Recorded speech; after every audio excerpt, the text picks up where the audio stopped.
ശ്മശാനത്തിനടുത്ത് വീട് വാങ്ങാമോ? ശ്മശാനത്തിനടുത്ത് വീട് വാങ്ങിയാൽ വീടിന്റെ റീസെയിൽ വാല്യൂ കുറയും.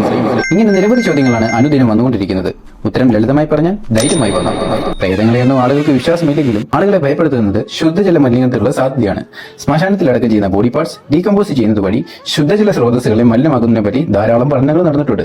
1998 വേൾഡ് ഹെൽത്ത് ഓർഗനൈസേഷൻ നടത്തിയ എൻവയോൺമെന്റ് ഹെൽത്ത് പഠനങ്ങളും 2011 അപ്ഡേറ്റ് ചെയ്തിട്ടുള്ള ഡ്രിങ്കിംഗ് വാട്ടർ ഗൈഡ്ലൈൻസ് പറയുന്നത് ശരിയായ ആഴത്തിൽ അടക്കം ചെയ്യുകയാണെങ്കിൽ നമ്മുടെ കേരളത്തിൽ ഒട്ടുമിക്ക പ്രദേശങ്ങളിൽ കാണുന്ന ലാറ്ററൈറ്റ് സോയിൽ അഥവാ അയണും അലൂമിനിയം ധാരാളമായി അടങ്ങിയിട്ടുള്ള ചുമന്ന നിറത്തിൽ കാണുന്ന മണ്ണ് പല പാളികളുള്ള ഒരു നാച്ചുറൽ ഫിൽറ്ററായി പ്രവർത്തിക്കുന്നത് കൊണ്ട് തന്നെ കിണറുകൾ 30 മീറ്റർ മുതൽ 50 മീറ്റർ വരെ ദൂരം പാലിച്ചാൽ മതിയാകും. 2013 ഇന്ത്യയിലെ സെൻട്രൽ പബ്ലിക് ഹെൽത്ത് ആൻഡ് എൻവയോൺമെന്റൽ എഞ്ചിനീയറിംഗ് ഓർഗനൈസേഷൻ പുറത്തിറക്കിയ മാനുവലും പറയുന്നത് ഇതുതന്നെയാണ്.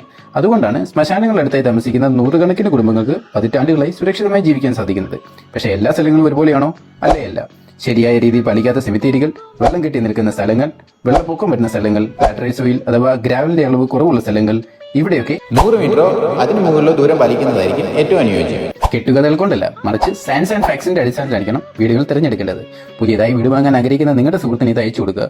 പ്രയോജനകരമായ ഇത്തരം വീഡിയോകൾക്കായി ഈ പേജ് ഫോളോ ചെയ്യുക.